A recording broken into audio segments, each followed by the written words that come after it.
Halo, halo, halo. Kita bertemu kembali di channel JW Alur Cerita. Makasih ya yang udah mampir. Jangan lupa sebelum nonton, siapin cemilan kalian. Tanpa lama-lama, ayo kita langsung ke ceritanya. Selamat menikmati. Di situ Xing Yue kembali mencoba menggoda MC kita. Dia menanyainya apakah itu merupakan resep pil. Dia merasa tidak pernah mendengar bahan-bahan dari pil itu. Dia kembali lagi menambahkan bahwa dengan diusirnya MC kita oleh Nona Luo, kemudian dia datang ke aula pil, secara terang-terangan itu terlihat seperti dia akan ditipu. Dengan sedikit merendahkan, MC kita berkata bahwa tampaknya alkemis jenius nomor 1 di kota Anyang pada diri Xing Yue merupakan julukan palsu saja. Mendengar itu, dia tersulut emosinya dan menantang MC kita untuk bertarung alkimia dengannya. Wanita itu beranggapan bahwa pria yang ada di hadapannya itu masihlah pria yang sama, yaitu pria yang berlindung di balik istrinya. Di situ MC kita dengan senang hati menerima tantangan itu. Scene kembali berpindah di suatu tempat di mana duel alkimia akan segera dilaksanakan. Di sini MC kita masih berharap dengan resep pil yang ditulisnya, karena dengan pil itu tingkat spiritualnya bisa naik dari little spiritual ke ranah heavenly spiritual. Terlihat MC kita mengeluarkan teknik yang dinamai kontrol api. Dijelaskan kontrol api adalah teknik api tanah yang merupakan teknik memurnikan pil dengan api pada tanah. Aula pil adalah tempat yang mana disempurnakan, jadi itu cocok untuk pemurnian. Dijelaskan bahwa api yang menyala sekarang begitu lemah, tetapi tiba-tiba saja dengan teknik MC kita, api itu berubah menjadi api biru dan dia terlihat begitu senang. Scene kembali berpindah di ruangan yang lain di sisi Xing Yue. Dia juga mengalami hal sama, yaitu api tanahnya yang juga ikut melemah. Tapi tak jauh dari situ terdengar sebuah ledakan. Xing Yue mendekati arah ledakan itu. Dia mendekati seorang pria tua, diketahui orang itu adalah master aula pil yang bernama Tao Hai. Dia sambil uring-uringan menyebutkan macam-macam bahan pil tingkat 4 yang baru saja dibelinya dari markas besar kota Huang. Tapi dengan pernyataan masternya itu kemudian muncullah pertanyaan dari Xing Yue. Pil apakah yang akan tercipta dari bahan-bahan yang disebutkan oleh masternya itu? Bukannya menjawab, masternya malah menasehatinya dikarenakan muridnya itu hanyalah alkemis tingkat 2 dan bahan-bahan itu adalah resep pil murni tingkat 4 kualitas tinggi. Melihat Xing Yue yang kaget, Tao Hai hanya menduga bahwa muridnya itu baru saja kembali bertanding alkimia dengan orang lain yang merupakan sudah jadi kebiasaan buruknya. Masternya itu kembali lagi hanya bisa mengingatkan bahwa di atas langit masihlah ada langit, di atas manusia masih ada manusia. Jika dia ingin menjadi nomor 1 di Anyang, dia tidak boleh sombong dan harus tetap belajar tahap demi tahap. Kemudian kembali lagi, dia berkilah bahwa dia sangat begitu yakin akan bisa mengalahkan MC kita itu. Setelahnya, dia kembali mengaktifkan teknik kontrol api. Tetapi masih saja terlihat api yang ditimbulkan begitu lemah. Setelahnya, Tao Hai memberitahu dengan jelas kepada Xing Yue bahwa dirinya tidak bisa mengendalikan api bumi karena itu bukan keahliannya. Jadi sewaktu-waktu tungku pil itu bisa saja meledak. Setelahnya kita diperlihatkan staf yang ada di ruang tungku merasa panik karena semua tungku di tiap ruangan seperti ingin meledak. Dan tanpa menunggu lama akhirnya, tungku-tungku itu pun hancur. Master Tao Hai dan Xing Yue masih bingung dengan apa yang baru saja terjadi. Tak lama dari situ masih ada satu tungku yang berdiri dengan api birunya. Di sini Tao Hai menjelaskan bahwa sepertinya melemahnya api bumi bukan disebabkan karena ingin habis, tetapi api memusatkan pada tungku ruang alkimia di mana MC kita berada. Setelahnya MC kita pun muncul dan berkata pada Xing Yue bahwa sekarang hidupnya berada pada genggamannya. Di sini admin baru tahu ya guys, kalau taruhan mereka itu nyawa mereka, soalnya nggak dijelasin di chapter sebelumnya. Melihat MC kita, Tao Hai dan Xing Yue terkejut karena dia melihat dua pil yang diketahui namanya adalah pil 2 pola. Bersamaan dengan itu, dia menanyai masternya untuk mengkonfirmasi. Dengan tegas, Tao Hai membenarkan apa yang dikatakan oleh Xing Yue. Dia menambahkan bahwa pil itu hanya dapat dibuat oleh seseorang yang bisa memurnikannya secara maksimal pada batas tertentu. Dikarenakan khasiatnya yang begitu unggul, berbeda dengan pil tingkat 2 dan tingkat 3 yang berpola satu saja. Ini pertama kalinya Master Tau Hai melihat seseorang menyempurnakan pil roh 2 pola dengan begitu mudah. Mendengar perkataan itu, MC kita berpendapat bahwa master dari Xing Yue merupakan orang yang berpengetahuan. Setelahnya terlihat Xing Yue yang merasa kalah dan dia siap mengakhiri hidupnya dengan belati yang dipegangnya. Tau Hai yang mengetahui itu dengan refleks cepatnya langsung menggagalkan dengan apa yang ingin dilakukan oleh Xing Yue. Sambil menenteng Xing Yue seperti anak kucing, Tau Hai akhirnya memperkenalkan dirinya dan juga meminta maaf atas kelakuan bodoh muridnya itu. Mendengar mulut Xing Yue yang tidak mau diam, tanpa ragu masternya akhirnya mengeplaknya dengan begitu enteng. "Hei kamu cewek bacot, cicing, plak." Setelahnya MC kita menanyai Master Tau Hai tentang bagaimana dia bisa mengendalikan seni api surga yang misterius. Kemudian dia juga menambahkan apakah dia ada hubungannya dengan Tao Yun. Kemudian Master Tau Hai memberitahukan bahwa Tao Yun merupakan leluhurnya. Dengan wajah yang meledek, Xuan Chen memberitahu bahwa dulunya Tao Yun yang dia kenal merupakan alkemis peringkat 9. Tetapi mengapa Master Tau Hai yang dia perkirakan berusia 40 tahun hanya bisa mencapai peringkat ketiga? Dengan mendengar itu, dia sedikit terhenyak, kemudian memberi penjelasan bahwa seni pengendalian api surga yang ditinggalkan oleh leluhurnya tidaklah lengkap. Jadi meskipun dia keturunannya langsung, sampai saat ini dia masih berilmu dangkal dan merasa malu akan hal itu. Mendengar itu, Xuan Chen memberitahunya bahwa dulunya dia pernah berhutang budi kepada leluhurnya dan sekarang sudah saatnya dia mengembalikan hutang itu pada keturunannya. Tak jauh dari situ, MC kita terlihat menyentuh dahi Tau Hai dan menjelaskan bahwa itu adalah transmisi pikiran. Di situ, dia baru saja memberi pelengkap dari seni pedang api surga misterius yang mana sudah pasti MC kita punya ilmunya. Setelahnya terlihat Master Tau Hai langsung bersimpuh dan berterima kasih kepada MC kita. Dia tidak menduga bahwa orang yang ada di hadapannya itu baru saja melakukan transmisi pikiran. Dijelaskan bahwa seseorang yang bisa melakukan transmisi itu setidaknya ada di tahap spiritual alkemis tingkat kelima. Di dalam hatinya dia mengakui bahwa Gu Xuan Chen yang ada di hadapannya itu adalah seorang master. Di sini dijelaskan bahwa pada masa lalu Xuan Chen yang sering dirundung dan juga dicibir karena hanya seorang yang stuck di ranah Ki Training.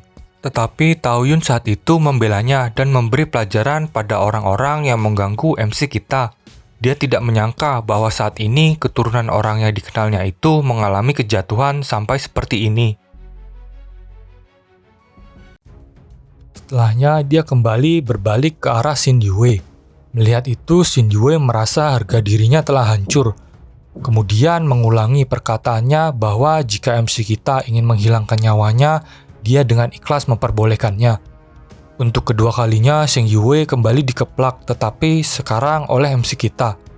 Setelahnya dia menambahkan bahwa masternya selama ini telah memanjakannya. Dengan dirinya yang masih alkemis tingkat 2 dan baru berusia 20-an, dia harusnya tidak boleh sombong dan berbangga diri. Jika saja dia tidak bersembunyi di balik ketek masternya, MC kita memberitahu bahwa Xing Yue sudah jadi bangkai sejak lama. Terlihat Xing Yue yang menengok ke arah Tau Hai dan meminta untuk dibela. Tetapi di sini Tau Hai malah berterima kasih kepada Xuan Chen karena baru saja memberi pelajaran dengan mengeplak pipinya. Wah, ini lucu coy, nggak ada yang belain. Setelahnya terlihat suara meledak di langit. Di situ MC kita tahu bahwa suara itu merupakan tanda darurat dari keluarga Gu.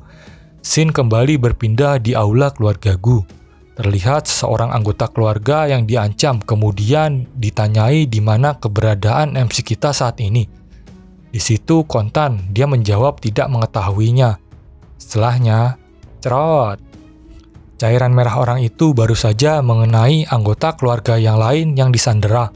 Setelahnya orang itu melaporkan bahwa tidak ada satupun dari mereka yang mengakui ataupun tahu di mana keberadaan Gu Xuan Chen. Diketahui orang itu adalah kepala keluarga dari keluarga Ling yang bernama Ling Xiaotian. Di Di situ terlihat bahwa Xiao Tian sedang menyandra Yuhan. Kemudian dia berjanji tidak akan menyakitinya dikarenakan anaknya sangat begitu menyukainya. Setelahnya di sisi lain terlihat MC kita yang baru saja datang dan dengan tegas berkata bahwa dia akan menghilangkan keberadaan keluarga Ling dari kota Anyang. Di situ Xuan Chen mengeluarkan sebuah aura dan diketahui itu adalah tahap tengah ranah roh langit. Ini kayaknya MC kita udah nelen 2 pil roh di chapter sebelumnya ya kayaknya. Karena udah masuk ke ranah roh ini nih. Tiba-tiba saja ada seseorang mendekat kepada Xiao Tian kemudian bersimpuh. Diketahui dia adalah anak tertua dari tetua ketiga. Dia berusaha menjelaskan bahwa Xuan Chen yang baru saja meninggalkan rumah sebelumnya hanya memiliki sedikit ranah roh. Jadi dia tidak tahu dari mana asal kekuatan barunya itu. Tanpa babi bu, MC kita melancarkan sebuah serangan hingga orang yang ada di hadapannya itu seketika nyawanya langsung hilang. Dengan tatapan yang begitu dingin, Xuan Chen menambahkan bahwa baru saja dalam semua kekacauan ini akhirnya ditemukan. Melihat itu, para anggota keluarga Ling berusaha melindungi kepala keluarganya. Xiao Tian yang kesabarannya habis menyuruh yang lainnya untuk mundur, dan dia ingin menghilangkan nyawa MC kita dengan tangannya sendiri, kemudian langsung melancarkan sebuah serangan. Dijelaskan serangan itu disebut seni pedang Overlord. Dengan begitu sigap, MC kita memecah serangan dari Xiao Tian. Setelahnya, Xuan Chen menambahkan bahwa dengan keterampilan bela diri yang begitu rendah, berani-beraninya Xiao Tian menunjukkan batang hidungnya di hadapannya. Terlihat adu serangan yang begitu intens. Di sini Xiao Tian terlihat sedikit terpukul mundur dikarenakan kewalahan menangkis serangan MC kita yang begitu bertubi-tubi. Kemudian Xiao Tian yang terpojok terlihat ingin melancarkan serangan pamungkasnya. Tetapi di sisi lain, Xuan Chen terlihat melakukan serangan yang disebut dengan seni pedang jarak jauh. Terlihat serangan itu membuat Xiao Tian tidak berkutik. Di sisi lain, Yuhan begitu heran mengetahui bahwa seni pedang jarak jauh yang dilancarkan oleh kakaknya itu adalah keterampilan pedang dari sekte Xiaoyao. Di situ dijelaskan hanya tetua tertinggi lah yang bisa dan berhak mempraktekannya. Melihat kepala keluarga yang sudah terpojok, para anggota keluarga Ling berusaha mengeroyok MC kita. Tetapi dengan sabetannya mereka begitu mudah bergelimpangan. Akhirnya kepala keluarga Ling memberi perintah untuk mereka semua mundur.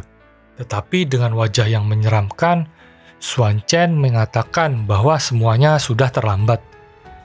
Kita diperlihatkan jendela rumah yang hancur dari luar ruangan. Setelahnya terlihat Master Tao Hai beserta anak buahnya yang baru saja datang begitu pucat melihat keributan yang terjadi. Dia berniat untuk memberi pertolongan bantuan dengan mengerahkan seluruh prajurit di Aula Pil. Tetapi Master Tao Hai melihat pemandangan yang begitu mengerikan, di mana MC kita menginjak gunung tumpukan mayat dari para anggota keluarga Ling. Setelahnya MC kita membebaskan anggota keluarganya yang telah dijadikan sandera. Kembali lagi, Master Tao Hai tidak menyangka bahwa MC kita dapat menghilangkan nyawa seluruh anggota keluarga Ling sendirian. Diketahui bahwa dia tidak hanya memiliki ilmu alkimia yang luar biasa, tapi pencapaian seni bela dirinya tidak bisa diprediksi. Setelahnya dia memberikan perintah kepada anak buahnya yang masih linglung untuk mengirim klan mereka untuk mengobati anggota keluarga Gu yang terluka dan merawat mereka di Aula Pil. Di situ Master Tao Hai bertekad untuk tidak menyinggung MC kita ke depannya, dikarenakan dia adalah salah satu orang hebat dengan merahasiakan kemampuannya yang luar biasa. Setelahnya terlihat Yuhan yang memeluk kakaknya dan merasa senang karena telah diselamatkan. Kemudian setelah itu dia langsung menggerutu karena kakaknya mengetahui jurus pedang Xiaoyao, yang mana kecurigaannya adalah MC kita masih tidak bisa melupakan mantan istrinya itu. Dia menyatakan begitu membenci kakaknya. Mendengar itu, MC kita wajahnya hanya diam membatu.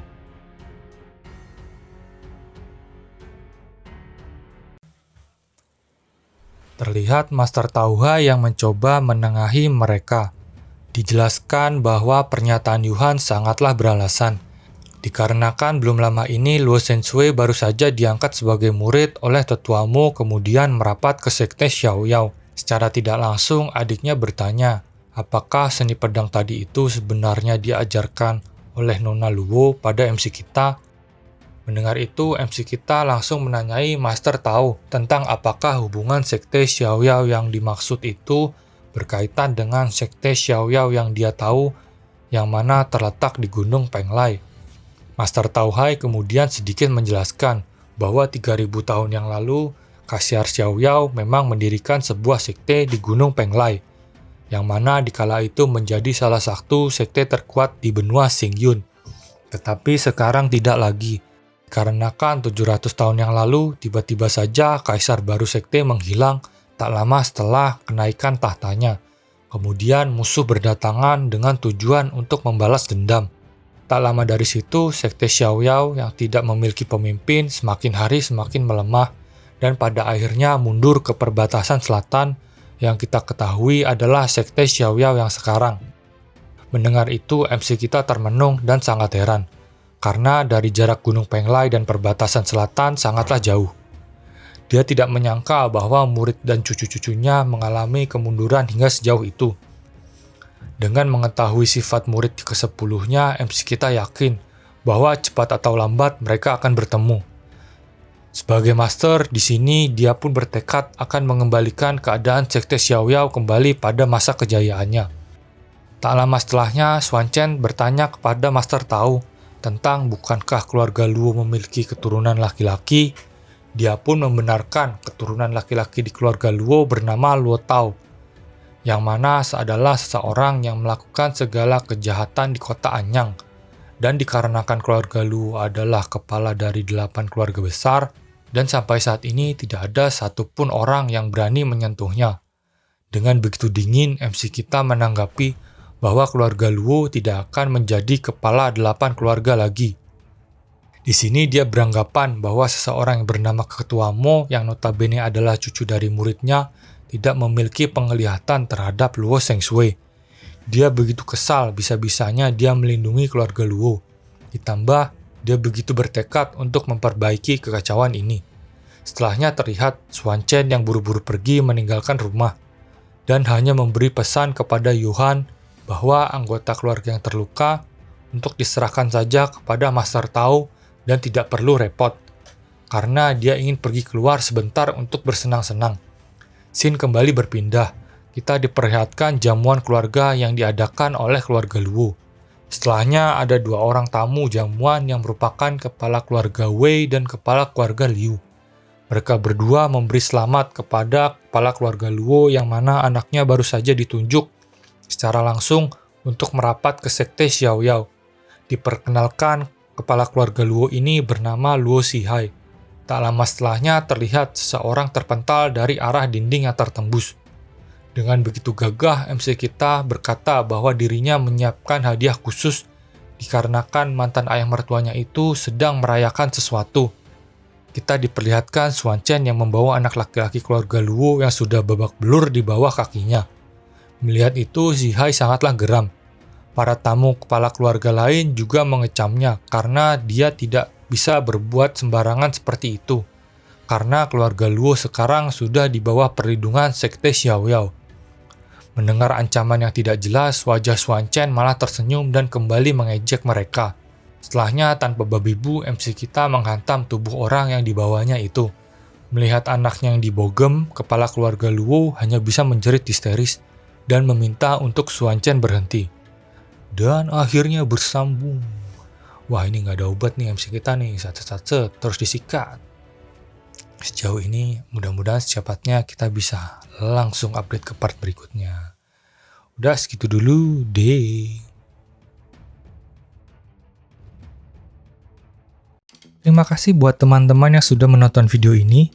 Jangan lupa untuk tekan tombol like dan subscribe. Ditunggu ya buat chapter selanjutnya. Terima kasih.